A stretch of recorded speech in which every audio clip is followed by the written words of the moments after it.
Welcome back to Special Education News and Noteworthy's special interview series 100 Voices on Special Education. I'm Paige Fitzgerald. If you're new to the series, 100 Voices is built around a very simple idea. Every person experiences special education from a different place. The only way to understand the whole picture is to listen to all of them. And rather than assuming that I know who all of those people should be, each guest helps determine where the conversation goes next by referring me to another person they believe has a perspective worth hearing. Today's guest came to me through voice number 2, Jennifer Maloni. At the end of my conversation with Jen, I asked her who I should talk to next, and she recommended Rachel Souza, someone who had worked with her sons during their school years and has since re-entered their lives through adult services. Jen described Rachel as someone who understands how needs and behaviors change across ages and settings, and also someone that she implicitly trusts. Rachel is a board-certified behavior analyst and the founder of Compassionate Care. But what made me especially interested in this conversation is the breadth of the perspective that she brings. Her career has taken her from early intervention to work with individuals experiencing severe, challenging behavior to non-public schools, transition services, and ultimately adult disability services. That means Rachel has had an opportunity many of us working in special education don't always get, which is that she's seen what comes next. And that's changed some of the questions that we're asking in this interview. Are we teaching skills because they matter in the classroom or because they will matter in someone's life after? Are we teaching and preparing families for that enormous shift from school-based entitlements to adult service systems? What happens when a student's needs can't be met within the public school continuum? And when we're supporting behavior, are we trying to create compliance, or are we helping someone build communication, autonomy, independence, and a life that actually belongs to them?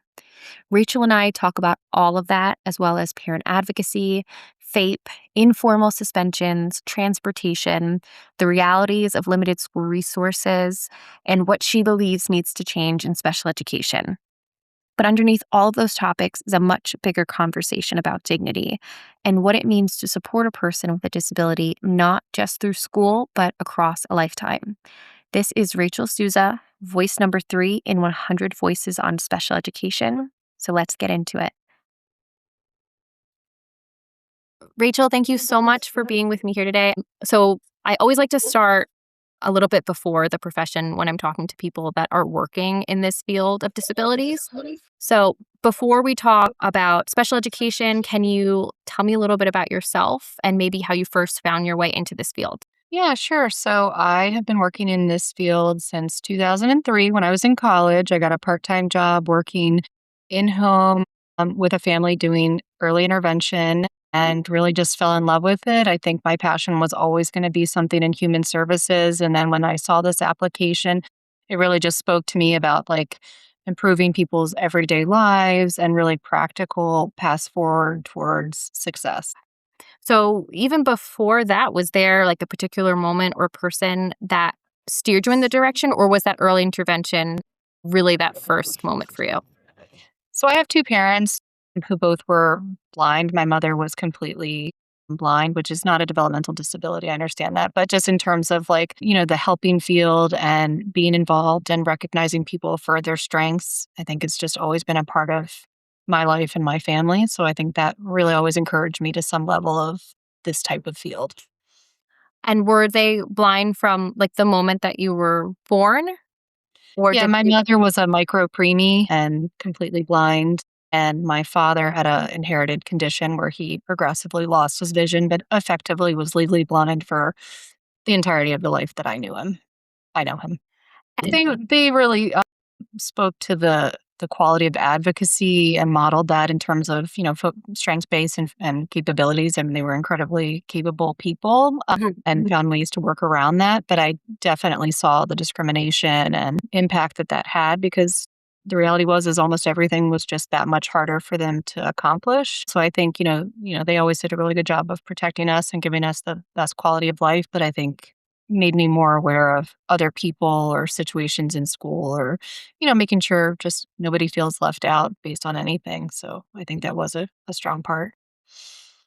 That seems like it, to really be able to grow up and to be able to see where the world is doing a really good job in inclusion and in accessibility, and being able to see areas where your own parents are advocating for themselves to get access, and then being able to translate that into your profession. So 20 plus years is a really long time to stay in a profession, which you've probably seen a lot of things change throughout the years, I'm sure, as well.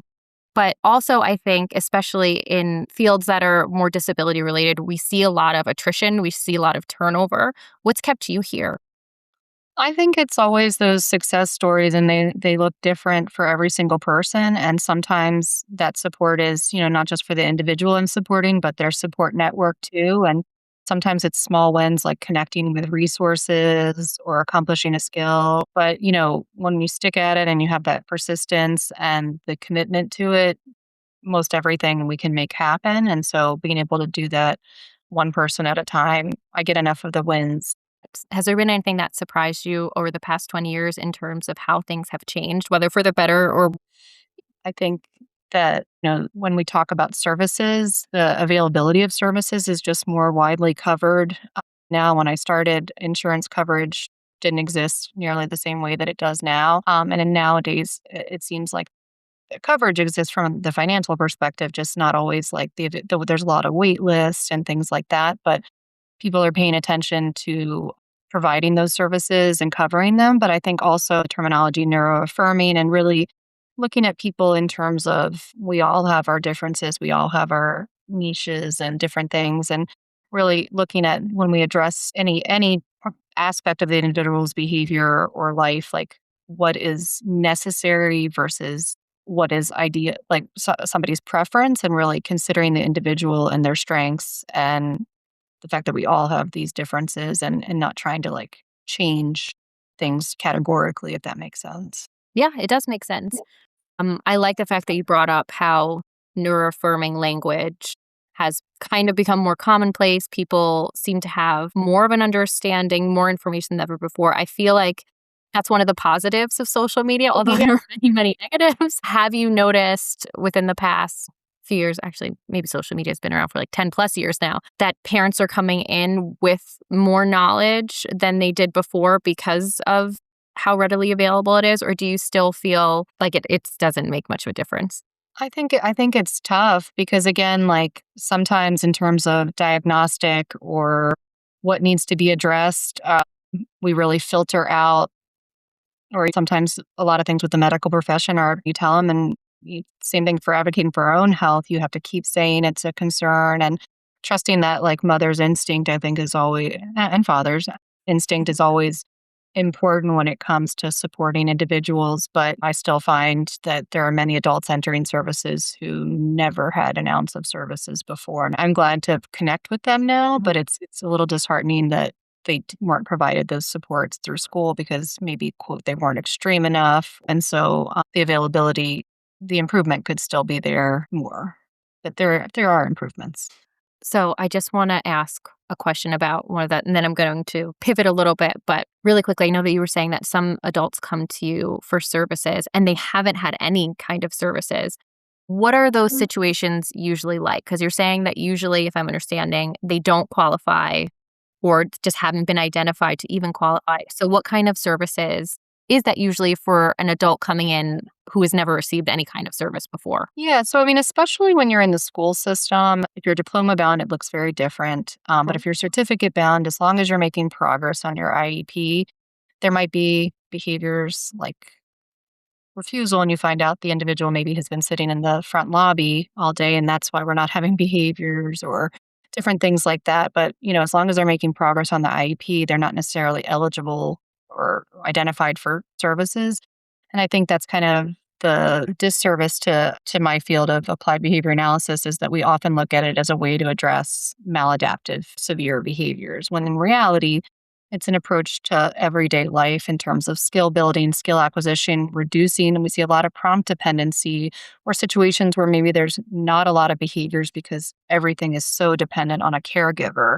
And those types of systems just aren't sustainable. So making sure that those resources and supports are available. So sometimes I do find parents that I'm telling them very new information, and it's helpful that they have it now because especially within the adult services, we're planning on forever. There's no exit date like school services. So really connecting them and helping them to understand it's about increasing pro-social skills, leisure skills, all kinds of things, not just quote colloquially, I think it's sometimes seen as like if you're a trouble child or something like that. And I don't feel that way at all about anybody, but in general, sometimes those are the only individuals who receive services. Yeah.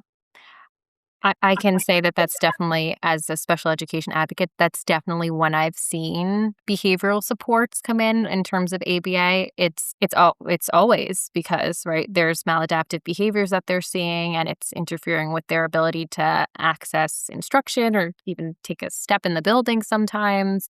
But that's a really, really great perspective to include, that it actually should be, when it's done right, it should be helping socially. It should be helping with those life skills, and building independence in a way.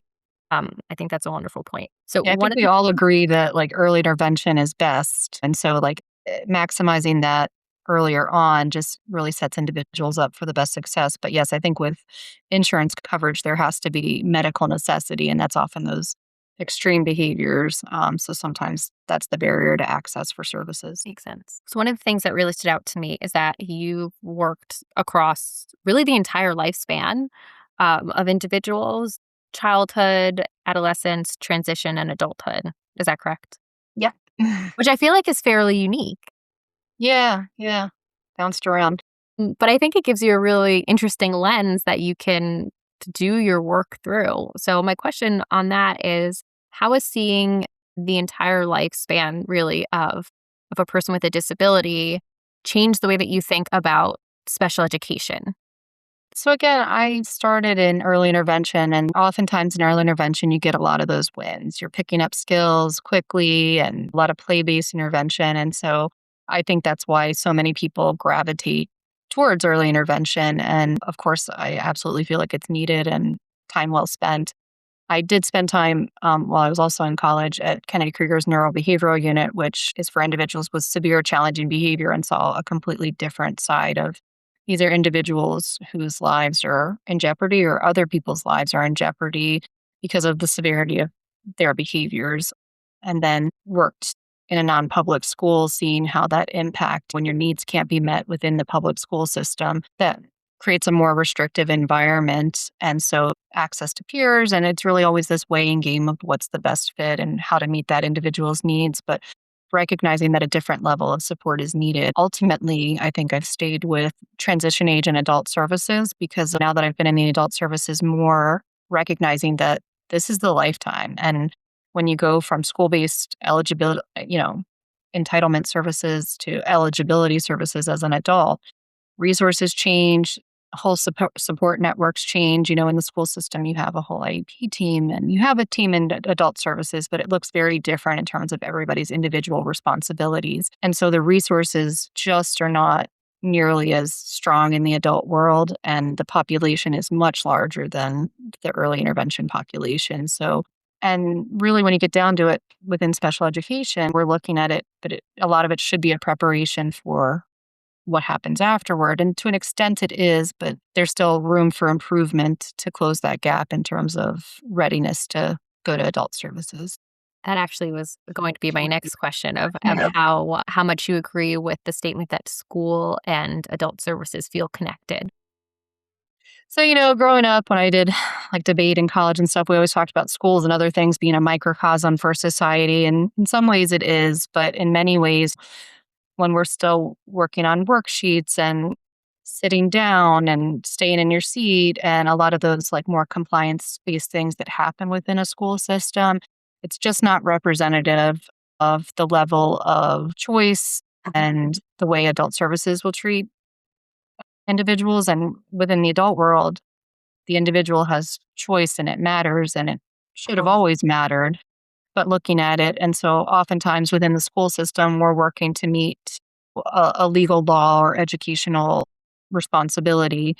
And not that that's not important, but if you were to ask many parents to triage what's most important, it would come down to the quality of life things that matter in those wraparound services. And it comes down to me like one of my biggest pet peeves is identifying coins. I'm not sure any of us carry coins anymore or that many of them exist anymore. And so moving to more strategies about like dollar up math or practical every day. If I have $10, do I have enough to buy my quarter pounder meal? And for some individuals, we're just going to need to focus on hygiene and like toileting skills. Those are the number one areas Mhm. where if somebody has to help you, you're more at risk for abuse or other types of situations. And it's also an invasion of privacy. None of us want to have to be naked in front of another individual helping us. So when it comes to like promoting items of dignity and stuff like that, I think those are really pieces we could look at increasing more, but unfortunately doesn't fall under the jurisdiction of school in the same way.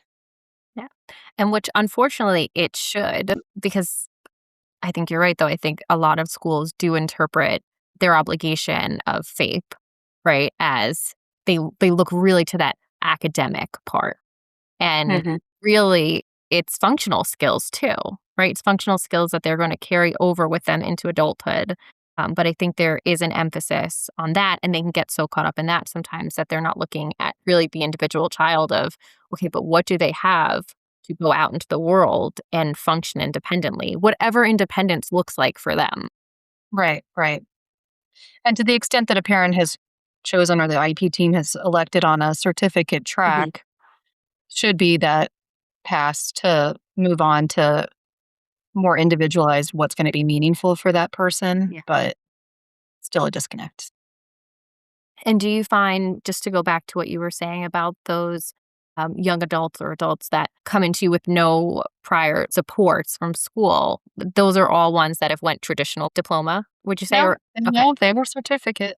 okay, Yeah, they were certificate. And yeah, you some oftentimes find that things were, quote, "fine," but they were very linchpin, contingent on, "It's fine as long as we go to Chick-fil-A at 4 p.m. every day, and then we get 4 sauces, and we do this." And while I completely understand that from every parent perspective, but especially from a parent in this situation, that's surviving, that's not teaching, and that's not, the parent has no end in sight for relief for that, and so that's not functional for the caregiver or for the individual.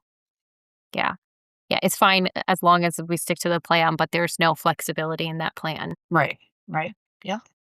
So when a student leaves school, what do you think surprises family the most about that time period? When I spoke to Jen recently, she really summed it up as for her. She felt like it was a bit like the sky was falling, and in that it was kind of a surprise in how many things weren't preparing parents to really help their children transition successfully into the next step, which is adult services. Yeah, I mean, I think it's actually something I'm working on a book about is like a preparation for adulthood because I think it's actually something that in school systems we start talking about transition at age 14 and it's almost in name only where we start to say, Mhm. "Oh, yes, I'd like to work in a garden center or things like that." But in terms of the parent and the individual really understanding that, I'm not sure that many of the school systems have a full grasp on what it actually looks like. It's much like the transition from middle to high school or something. Like if you don't work in the other domain, I'm not sure that people fully have that perspective. But, again, the automaticness that FAPE provides in terms of services and compensation and things like that, if they're not provided, is something that exists in the school system. But that safety net goes away. And there's a lot more wait lists and availability of providers, and you're not guaranteed anything like stay put or anything like that. And so you're essentially starting completely over with a new population of people without your resources to train them. And again, what an adult service provider provides, and it's within their realm of what they should provide, is not necessarily all the skill acquisition that maybe was in the school system. And so it's finding that meeting in the middle of like, what are the priorities? How do we get them done? And how do we make sure that that knowledge transfer exists for the new providers because the school has had history. Parents have all that lived history, but it's not often documented. So it is a big focus of the behavior plans I write to be more of a more comprehensively who they are. And so I think, and then I think also in terms of communication and expectations that families have around what a school system, sending a note home or an email, that doesn't necessarily happen. And it's not necessarily something that is built into the model to update on how your child's day was. And that's something that parents have relied on for years. And so, again, it's always about coming to this like middle ground, but feeling like the sky fell out makes sense because you had a certain level of safety, even if school wasn't always the most positive of experience. You had a certain trust that existed in the system that is now gone, and you're essentially starting completely over. Yeah. And like you said, they're in that school setting, right, for a good amount of time. So parents get used to it. They kind of learn along the way, and then it can be very, very different. I like that you said about not having that lived experience for school professionals. You have the wonderful perspective of having been in all those different segments of development, whereas a school professional in high school might not have ever worked with adult populations before. So, what would you recommend for professionals that are in those transition meetings and prepping students and families? What do you think that it's important for them to understand or learn to better support those families? Yeah, I mean, I think it's really important in terms of the connections because oftentimes it's a pretty standard practice for the IEP team to invite the DOORS representative or the DDA representative. But at that point, the DDA representative is not active in services and the school is still the primary overseer. But in terms of improving it, it would be great, when they have transition fairs and different things in the school system, if there was more of a dialogue that could exist between different DDA services and the people recommending those because, in terms of DDA services, there's the traditional model and then the self-directed model. And I'm not sure that people have a great fluency of what either or both mean or the differences. And, touring those programs and seeing them. And I think the same way that we do those for like transitions from middle to high school, like building in more of a transition plan, like whether that's a social story or a field trip to visit somewhere. And then also just the parent preparing for what like a gap in services might look like because not all services start right away or, if something happens with funding, there's no fallback the way that there is in the school system. So I think having a better understanding of what's available within the continuum of DDA services would be a really big help for all the county schools and non-public schools to take a part in. And then for parents that don't understand the distinction between self-direction versus DDA services, Yeah, and the traditional model for DDA. It's traditional all model, DDA. so Yeah. traditional Yeah. versus self-direction. Could you give a brief explanation of how those are different? Yeah, so within traditional, it's kind of again what people think of quote traditionally, a little dad joke there, of DDA services where there's maybe a group home or a program the individual attends each day. And so you essentially sign your child up and they're responsible for the oversight. You don't have a lot of the discretion over exactly who's working with them or a lot of the fill in necessarily on the day to day. Again, that can vary program by program. You're still involved in the creation of what they call a person centered plan, which is the equivalent of an IEP, but for adult services. Many people in recent years have been switching to what they call self directed services, where essentially, based on the recommended services, you're allotted a budget and you can help identify different vendors or providers to provide those services. Some people do what they call direct hire and they interview and they hire the person to work for the individual. Or you can vendor it, but you still have options. Like if a staffing agency has people, you can still interview them. And a lot of the coordination and communication comes still through a caregiver. And so that level of having your finger on the pulse really is something that many parents appreciate and why they've elected to do self-directed. It does come at the cost of being almost a full-time job advocating and fighting with DBA and, maintaining those services. There's different pros and cons to everything. And so there's no one right or wrong decision. And ultimately, a lot of it comes down to the people you choose to work with, whether it's traditional or self-directed. Yeah, also from our conversation with Jen, she did mention they do self-directed for the services. Mhm. Her son's she's like, the paperwork is she's like, it's mountains and mountains of it. So that makes sense that it comes with the higher burden of having to keep all of that You're going. And essentially running a business and becoming an employer. I mean, technically, her children are the employers. Like I work Mhm. for each individual in DDA, but because of guardianship or oversight, it's often the parent who's the one running a business with an employee handbook and scheduling and covering if somebody calls out. And Mhm. again, there's pros and cons to every Yeah. situation and what works for any family dynamic.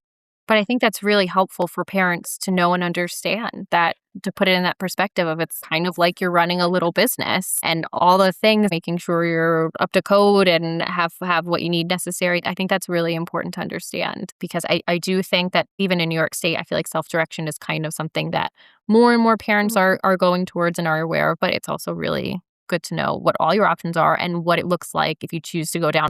So thank you for that. So I want to go a little bit skewing on the younger side now for education, because most families, when they're entering special education, either they're coming in from like early intervention, or sometimes they're getting flagged in the elementary school years. So for those families, as their child is first entering into special education services, what do you wish that they understood better? So yeah, I think definitely in terms of like understanding what the IEP is and stuff, there could always be better education surrounding that. And so again, like what falls under the scope of the school should cover versus outside, and then that connecting with resources. I think it is important to really consider focusing on the lifespan. It's really hard to have that conversation when a child is 5, but every step in childhood is and this is true for all of us, is a preparation for adult services. So something that might be cute or not that big of a problem early on can quickly become a much larger problem when they're 6 feet tall at 12 years old, and things like that. And so just keeping that in mind in terms of the teaching and education and things like that. And I think it would be helpful to like, again, it comes down to really parents understanding their rights when it comes to different things.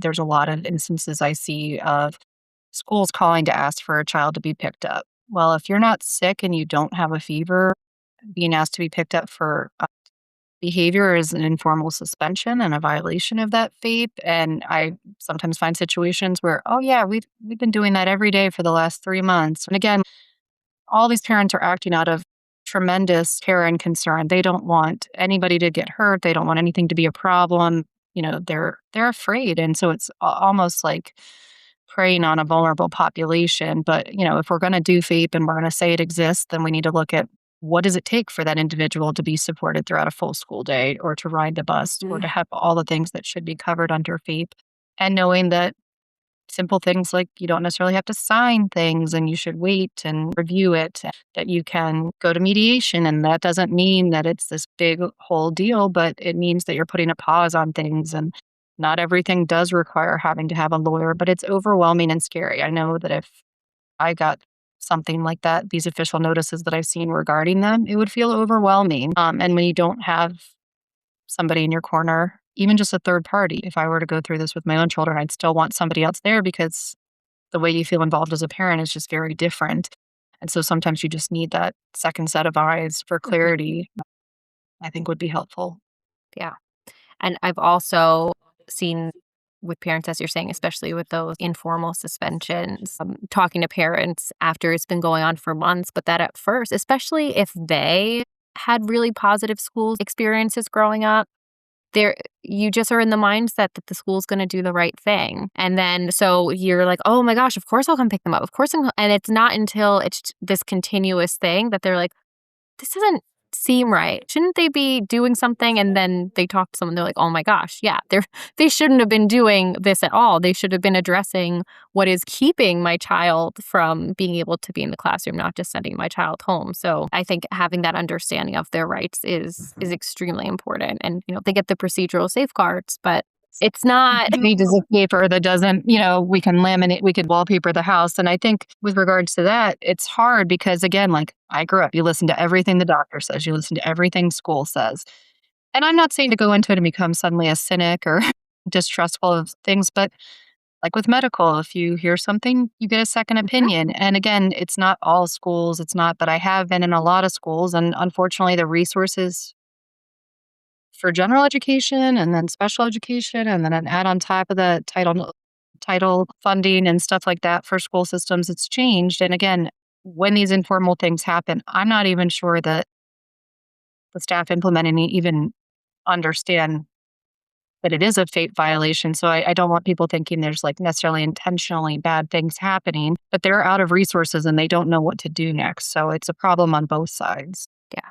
Yeah. Which is also a good point of that sometimes, just like parents cannot often be well versed in, knowing IDEA and the requirements. Sometimes teachers in the classroom aren't super familiar with that as well. Sometimes administrators sometimes need to brush up on that. And so, like you're saying, sometimes it's not even intentional that, Right. There are edge cases where these happen. Like it's not something that happens every day with every student yeah, with an IEP. And the educators, rightfully so, go to school to understand scaffolded academic mhm, skills and things like that. But this falls much more under like an administration and operational concern absolutely. than intention of people. So, what do you think is something that schools often do really well when it comes to how they're supporting kids in special education?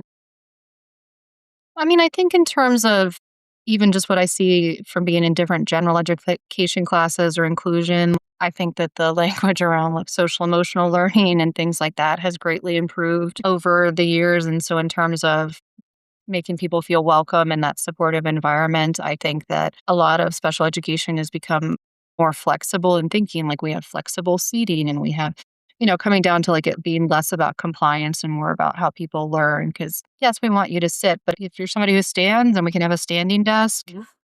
by all means, if you need to pace 3 feet this way and back, but you get the work done. So really focusing on like what is the goal we're trying to achieve and not focusing on just that sheer compliance. I think I saw that more early on. It'd be like a coloring activity and they were coloring a pumpkin blue. But were they doing the activity? Did it matter that it was blue? Yeah. Not to me. They were on task and completing it. So I think really looking at what's the overall overarching goal and avoiding some of those power struggles and focusing on the bigger picture is, I think, some areas where I've seen things improve for sure. And what do you think schools struggle with more? I think that schools, I think especially public schools, are really struggling in terms of resources, not having funding for one to ones. And then when it comes to behavioral management, with the removal of restraint and seclusion, or the monitoring requirements, which I understand why they exist and things like that, the reality also has to be acknowledged that there's sometimes very dangerous situations that present a concern for that individual and then also for the other people working in school. And so, falling under the idea of workplace violence or other stuff, calling the police is not something schools want to readily do. But unfortunately, because of the resources, sometimes that's a situation that's been created that there is no other way, or the isolation becomes so real for the individual that it becomes more like warehousing than education because they have to provide it under FAPE. So it becomes a tough fall, I think, for them. And I think that's why you're seeing a lot, like you said, a lot of attrition in the school system. I think, especially post COVID and Mhm. other changes, being a teacher is not the focus that I think it was before for many of the people I've spoken with. And we've talked about FAPE a few times now. We've brought it up, free appropriate public education. Can you just explain a little bit for families like what that would look like for them in practice when a school's doing a really good job at it for a child with a disability? Yeah, so I mean, free appropriate public education in a place where it's doing it, you'd have designated service hours. You'd look at least restrictive environment. Can they be in inclusion some of the day, general ed some of the day? Do they need to be in a more restrictive setting? And then how are their needs being met through those special considerations? So when it comes to testing, yes, they can take the test, but they need certain accommodations, or maybe they need a behavior plan and an incentive plan to stay on track, and then the supplementary aids, and then all services being provided as indicated, because I know that's oftentimes a concern that many parents have, is whether their related services are happening as indicated on their IEP. They would have appropriate transportation to and from school. They would be in school for the full time, save for if you're sick or things like that. And there would be collaboration and coordination with the family in terms of carrying those skills over into the home. There's supplementary aids designed. Again, most of this should happen organically when you think about a school, Mhm. but spelling that out in terms of there will be communication at a minimum of one email a week or a meeting every quarter, whatever that may look like, to make sure that and parents also have a right to be meaningfully involved in their child's education and IEP process. So when I go back to explaining that parents don't often understand their rights, it's also because they don't understand the material presented to them. And that's no discredit to any parent, but it's written in a technical language and it's not often watered down to explain what this more meaningfully means. So again, many parents are often struggling from the beginning, let alone if they speak a different language or what that may look like for any other level of setbacks. So I think that's what it would look like in an ideal world is that meaningful access and understanding of services and individualization to the student's needs. I'll often remind parents that the people sitting around the table went to school for this, Mm. right? They know they've studied those technical terms, and you were not expected to know everything, and you should absolutely ask questions. But because it can be intimidating, there's a bunch of acronyms, and you're looking at this very technical testing that psychologists and this person are doing. So I always just like to be like, it's okay. Like you're supposed to Yeah, be sitting there as the expert on your child. You are not supposed to be an OT on the side who then moonlights as a speech therapist. Like no one's exactly. expecting that, but there's a lot of pressure to feel like you have to just understand. So Yeah. thank you for bringing that up. So then, what are some red flags that parents should recognize early? I know that we were saying about the informal suspensions, but anything else that you would be like, keep an eye out for this if you're feeling like something is off? Yeah, I mean, I think transportation becomes one that quite often is a concern. Like, oh, maybe they have an issue on the bus and then Mhm. suddenly they're not allowed to ride the bus again. Well, if they have specialized transportation, that's part of their IEP and they have access. So I see a lot of parents driving their kids to school, and Mhm. really the burden is on the school to figure that out and support. And oftentimes, if we're having trouble getting on the bus, we're probably having trouble in other areas that should be looked at as well. I think communication is a really big one too, because, I know that educators are super busy with doing all the things, but, oftentimes there's a homeschool communication or there's an availability to get like a status or progress update. And I think where that looks more globally is like whether the student is able to participate in other things, like if they're excluded from something like a field trip because of behavior, or if they're not able to attend groups, or you find out that they're in a separate room or a separate space. So I think having that picture of what things look like on a day-to-day basis is something that parents should expect. And then knowing again what they can ask for in the IEP in terms of like, I want communication at a minimum of this amount. And the reality is we update the IEPs every year because you have to the day before it expires. Right. But it should be something that the quarterly progress that goes home should be something that is meaningfully understood by the parents. So if we're working on a goal and they're at 50%, what does that mean? And they should be able to ask those questions and have Mhm. an understanding, because we often see the discrepancy that a child will do this at school, but doesn't come close to doing anything like that at home. And unless we're teaching across environments and working on that generalization, we're not really helping anybody.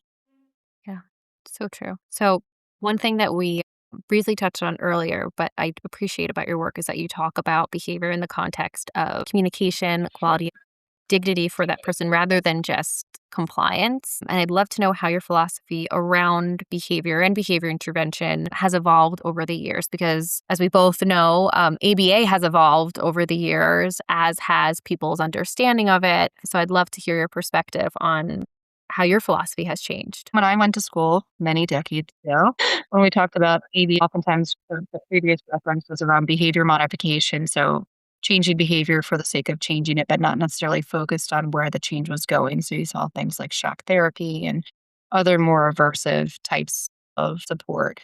When I went to school and again worked at the NBU, you saw things that would be more extreme. And today, I'm not sure the extent that they would continue with things like escape extinction or working through behaviors, and sometimes at the cost of escalating the individual to unsafe behaviors. And now, especially in the last several years, especially under like Greg Hanley and stuff, looking at more of a practical functional assessment and skill based treatment and looking at assent. And again, going back to that target, I think the neuroaffirming piece and looking at what are the goals we're trying to accomplish and what's the best way to accomplish them is become more of the field. And again, like with any discipline, you're going to have different levels of practitioner, but especially if you pursue ABA, like just making sure that overall you're aligned with the person. And I think the more I've been doing this, I see applications in my everyday life as a parent, as a professional. But and again, school systems claim to operate under PBIS, positive behavior intervention support. So ABA exists, behavior economics exists. It exists as a field in economics, it exists in a field here. So it's just finding the right application of those services to meet the individual needs, while still preserving dignity and respect and things like that. So I think definitely ABA fell out of graces in many ways, but I think has been hopefully earning the respect for consideration in recent years. And so, as parents who are maybe being told that ABA is something that would benefit their child, as they're kind of navigating all of that, because of course, like you kind of alluded to, there are horror stories out there that there are practitioners that do not do it from a compassionate person first way at all. What would you give them as advice when they're looking at different providers or service centers to really know that this is someone who is going to provide these services in a way that preserves dignity and compassion? What are some green flags? Yeah. So, I mean, I think definitely starting off with the company's mission and things like that. Of course, that's a lot of marketing. If you're able to speak with other families, I think that's helpful in terms of like, oh, my child attends this center. What are your thoughts? Again, going back to social media, some of the only reason I'm on social media these days is to be in different support groups or other like advocacy groups just to know what's going on. So if connecting with other parents to help understand like who people are working with is helpful. I think that when you identify and meet with a provider, like helping to understand what their process is, one for evaluation and two for implementation of any kind of behavior change or skill support, and looking at what are the methods that they consider approved, and especially surrounding any level of physical management, or if things like edible reinforcements will be used or other things, and then where that aligns with your values in terms of what you're okay. And then also having an understanding of parent involvement, progress reporting, and then also just understanding what wait lists are. I see a lot of companies that will accept clients, but then they're on a 9-month waiting list, and that's not really helping because then they're not pursuing another company to find those. But, especially when you come up with a treatment plan, if you're totally okay with a particular behavior, maybe something non-threatening like Mhm. fidgeting with something or stimming, as long as it doesn't impact maybe safety or, we put it up when we're crossing the street, then that shouldn't be a target in the treatment plan. But being sure that you're aligned before you sign off, and again that you have rights in those situations as well before services start, Mhm. and then understanding what the upper limits of like what their crisis protocol would be, and understanding all of those aspects so you can hopefully visualize what that would look like for your child. Yeah. I think those are all great things, especially like you said, like knowing what the upper limits look like and knowing that you can say, hey, this is not a behavior that we have an issue with because it doesn't interfere with anything. I think there's some people who are autistic that felt like stimming behaviors and things like that they did to regulate back in the day were targeted. And I'm sure, there's some probably practitioners today who aren't neuroaffirming and still doing that. But I think that that's something to let parents know too, of education around stimming is a Yeah. self-regulation thing that your kids are doing. And if it's not getting in the way of other things, that's okay, that they can stim and still be fine. I have a son who stims all the time. And I'm like, as long as I'm like, it's something that you can feel like you can mostly be in control of, and go ahead, go do what you gotta do, man. And I think too, along that line, a lot of times we look at like elimination of things, and really most behaviors come down to time and place. Mhm. Yeah. You want to run, you can't do it in the store in the mall, Yeah. but we can step out and find a park, or you could do it here, or you want to do that. So it's really about, we're not trying to steal all the joy from an individual's life, but just make a safe environment for it to happen. And same thing, I might tap my fingers when I'm nervous or something, but if I'm in an important meeting, I'm going to be more conscious about not doing that as a sign of disrespect or things like that. So it's just finding that humanizing piece. And I think that's the part that I appreciate about the focus on neuroaffirming, and you see like neurospicy and different things on Facebook and memes and stuff. And again, I don't want to take away from the experience of individuals on the autism spectrum, but just the more we can find similarities in each other, I think the better. Yeah, absolutely. So now you spend majority of your time supporting adults. What do you feel that working with adults has taught you that working with children maybe couldn't? Yeah, I think I get a lot more community exposure in working with adults, because when you're a child and working in school-based services, you're mostly either working in somebody's home or in school. And again, like the rules and regulations around that are very specific based on the environment, whereas adult services happen everywhere and anywhere. So it's the ability to provide support across helping with somebody's bedtime routine, helping, get them up early in the morning and help with the job thing. And whereas ABA services or school based services have a very discrete beginning and end time to the support. And so being able to access those different parts of people's lives, I think really matters a lot. And so I think that's been the unique experience of being able to help people. Again, maybe it's getting through an important social function for a family member or something that maybe wouldn't be seen as important in other settings, but it's important to that individual and their family. Yeah. Love that. All right. So looking back over all of your time working with individuals with disabilities throughout their lifespan, has there ever been a family that fundamentally changed the way that you practice or that you view things? Yeah, I work with the little boy that I worked with when he was 3 years old and I was 19 and he just had a birthday. And so, being able to still be a part of his family and re-engage with services once he was in adult services. And I always go back to thinking about how I would want that little boy treated. And now that he's a man, helping him, he has different goals and different objectives, but being able to provide that same care and support that he got when he was younger. And now having different families that I've reconnected with, like Jen, that I've worked with in the school system and other people, being able to be in their lives kind of indefinitely is a really positive feeling, like being able to help in that long term way. But definitely, you know, when Toy Story 5 came out, I was 5, right? We Yes, rented a whole I know. movie theater. Yeah, we rented a whole movie theater because that was his favorite movie growing up, and I invited many of my clients and their families, and we had a little thing, so just those memories I have, really shaped the person I am today. That's awesome. Did you know that Regal Cinemas does a sensory friendly movie screening? I think it's usually once a month. You'd have Oh, to okay. you'd have to see if like your local one participates. If not, it's a really cool one, and for anyone that's listening to like advocate for them to do. But they Yeah. do it where I think they have the lights on a little bit more. The sounds are not as loud. You can move around. It's kind of a very laid back and relaxed way for those with sensory differences. It's just a fun fact. I feel like that's how every child movie should be presented, quite honestly. Yes, They should yes. be allowed to walk in the aisle and, Yeah. so, yeah. My kids do that regardless if it's I know, allowed I or know. not. They are strolling the aisle.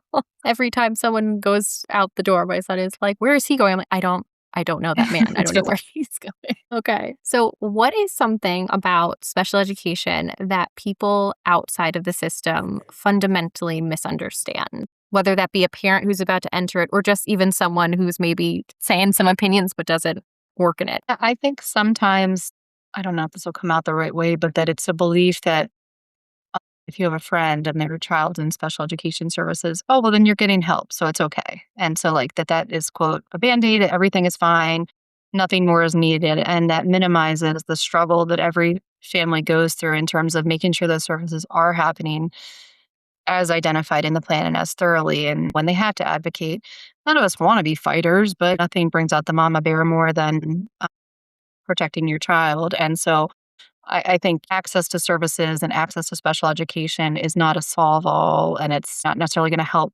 or it maybe minimizes the help that they need in the home or other areas. And so, from an outside perspective, it's like, okay, yeah, they have this need, they get special education, case closed. And even when you have it, it's a journey every day. And so, the impact of what the lifetime of support is going to be for that parent, I think, is something that is not going to be understood by anybody other than the parent. Yeah, completely agree. If you could change one thing tomorrow, you can magic wand it and change one thing about special education, what would it be? I mean, it would have to come down to the resources, the sheer manpower and the education and the setup of the schools. I mean, the overcrowding is real, the financial ability to buy and access services, the number of people to provide it. We know that children learn better in smaller group environments, but yet we continue to maximize class sizes and pull resources from, rob Peter to pay Paul. And so it really just comes down to education going back to fundamentally what it should provide.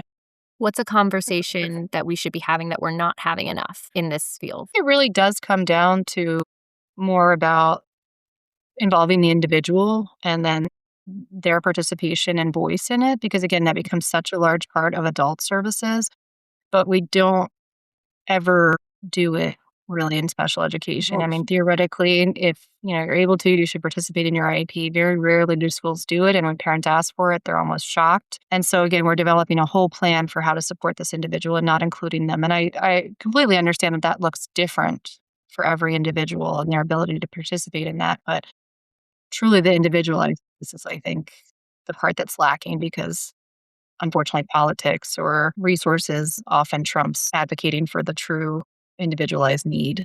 So, yeah.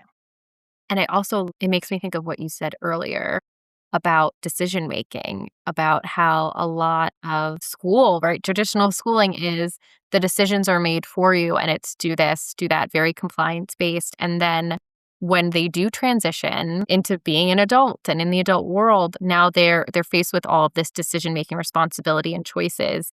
And if we're not giving that, like you said, sitting in an IEP meeting, even if it's just for a portion of the meeting, to give some input, to make some kind of choice, no matter how small, that's still setting them up for success to be able to advocate and make decisions as an adult. So I think, And putting their face in the picture because, again, while these people work with it, just like having your face, like we just know the humanity of people. Like yes. if you're in the room, you're a person. Mhm. Otherwise, you're sometimes a report. And so just really coming back to that person supported aspect. I sat in one IEP meeting where the teacher actually printed out a photo of the student and had it in the middle of the table of the meeting, which I thought was just such a really thoughtful, beautiful thing to do because there were people Mhm. there that had never met that child before. Right. And just to see a face, even if if he wasn't in the room, it wouldn't have been appropriate for him to be in the room. He's a very teeny guy. And it just, yeah, it just made you, it was a nice reminder of, okay, this is the actual person whose future and education we are talking about right now. And I thought that Yeah. that was such a really beautiful thing that they did. Um, what gives you hope? I mean, I really get the hope, I think, a lot of times. I guess I'm a overly optimistic person in general. I believe the You good in have to people. be. I think it burns me sometimes, but, I ultimately believe that humanity will land on the right side of things and that when you have the right people fighting, a big part of my services with the behavior plan is justifying the services. So helping people keep their services. And so just feeling like I'm on the right side of the fight and helping to at least secure what we can, but then also just seeing those accomplishments that many of my individuals and being there and getting the calls from them or they're feeling like somebody cares in their life, I think really keeps me going.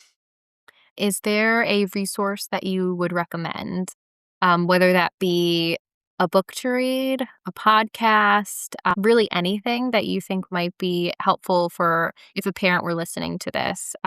I mean, I'm starting a website called beyondchildhood.org that helps go over access to transition to adult services. It's not fully launched yet, but and that's the name of the book that I'm working on. But I think in terms of right now, it would be just accessing all the free resources that exist. And sometimes people go large, like National Autism Speaks and things, but more locally, like the Autism Society of Maryland and Pathfinders for Autism. They often run free webinars on like navigating an IEP or how to flag your house with the local law enforcement or other types of things. And they often all have people like on call where you can just kind of call and ask these questions or see maybe what you don't know and have different databases of resources. And then, like I said, the connecting when it comes to social networks or just finding another parent, because I think we all need that outlet of having a shared experience. And so, while I can be a great listener, I'm not having the same lived experience as many of the families I support. So finding that cohort of people that they can lean on as well, I think is important. But yeah, just understanding the free resources that are out there. And then I'm gonna ask if there's a resource that you would recommend to teachers, because as you were talking about behavior specifically, when we're talking about, you know, compliance and behavior management and things like that, and you have such a wonderful lens of doing things through compassion and dignity, and also just how they're going to function in the world outside, like different areas of their life. For teachers that might be listening who would be interested in that, do you have any resources that you would recommend for them? I think it's Greg Hanley is a BCBA, doctor level BCBA, who's been doing a lot of the publishing in the last decade on more of this ascent and stuff. So his understanding of like a practical functional assessment and skill based treatment, but also just his coverage of compassionate ABA, I think is something to really look at, how to embed these skill building aspects, but while still preserving in an everyday education type of way. It's been the focus of his research in the last decade, I would say. And then, Rachel, we're down to our final two questions. Okay, all right. Um, so the first question is, it's like a doubler. Who should we talk to next in this series and why?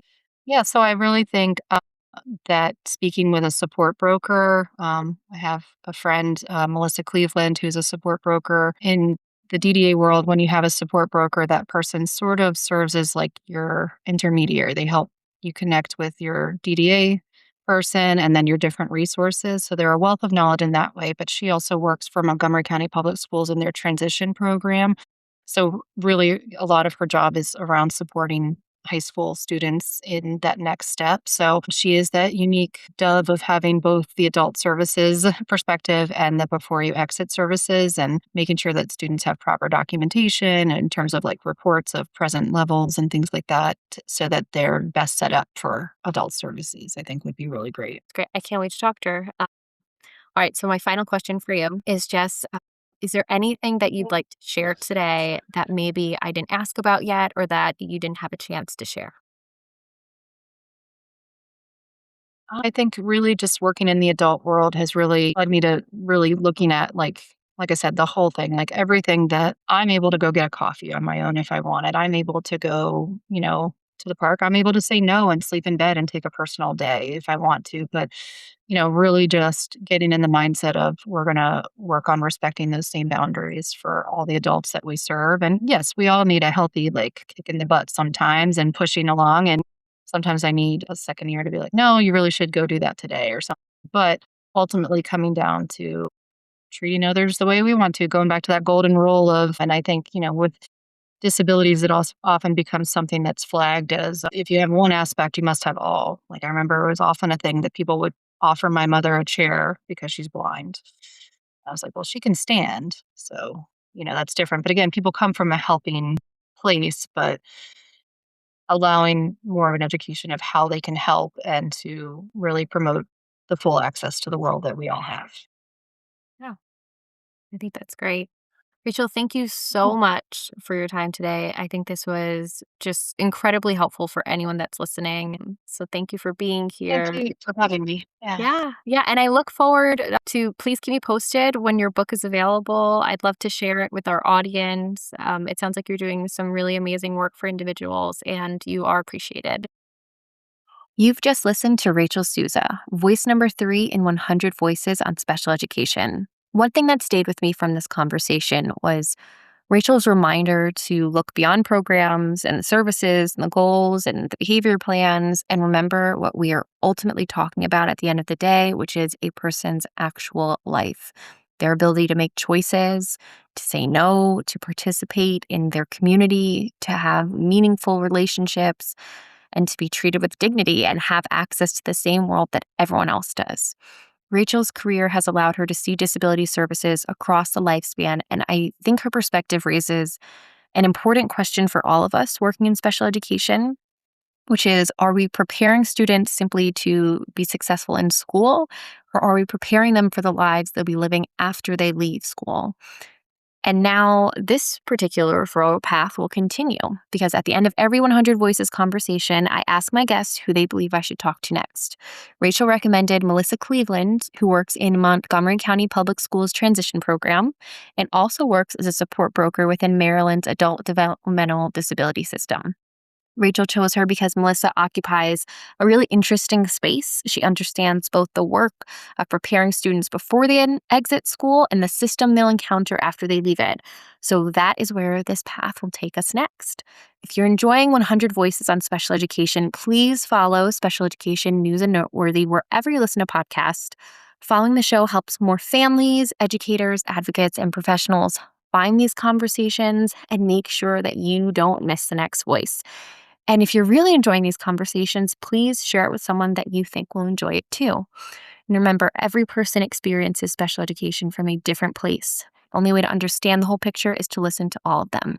So until next time, I'm Paige Fitzgerald, and this is 100 Voices on Special Education. Stay hopeful, stay vocal, and take care of yourself.